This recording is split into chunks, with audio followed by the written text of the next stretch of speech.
All right, welcome to my shop. Today I'm going to be working on an Envoy, and I'm going to be doing some minor paint corrections. From a far glance, it might look like this paint is in pretty good shape, but when you get closer, you can see it is not so. There's a whole lot of scratches from a whole lot of machine car washes, and if you shine a light on this, you can just see how bad it is. Now, many of you might not have a power buffer like I do, and you don't want to spend $200 if you're just going to do it once. So I'm going to give you some hints on how you can get a similar result without damaging your paint. I have two towels. I have one that's been quartered, folded, and I have the other one just sitting in it.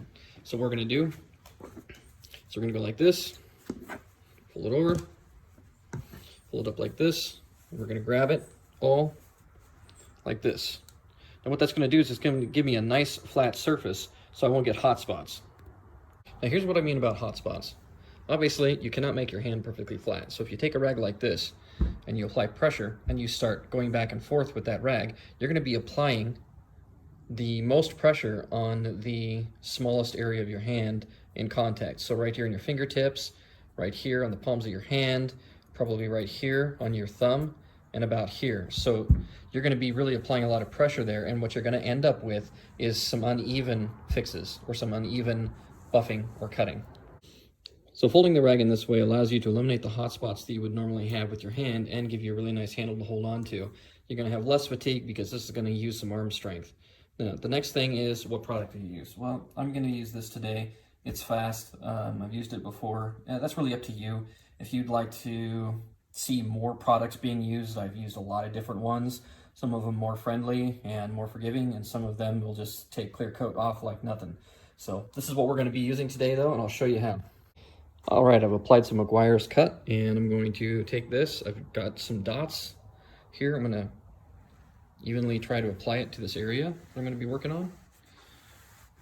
Okay, and then I'm just going to start.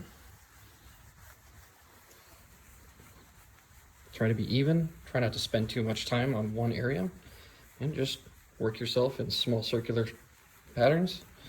Repeat it up and down.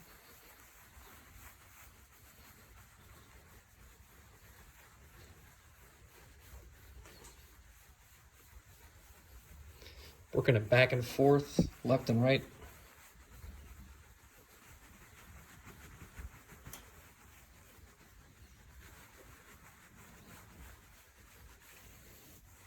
Try not to go in long motions like this. What that'll do is just really give you some nice long scratches.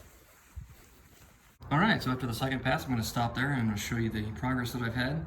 Obviously, you don't want to keep that compound going for too long. It will dry up and it'll evaporate. So do about 3 or 4 passes, up, down, left, right, and then wipe off with a nice cloth. So here we are.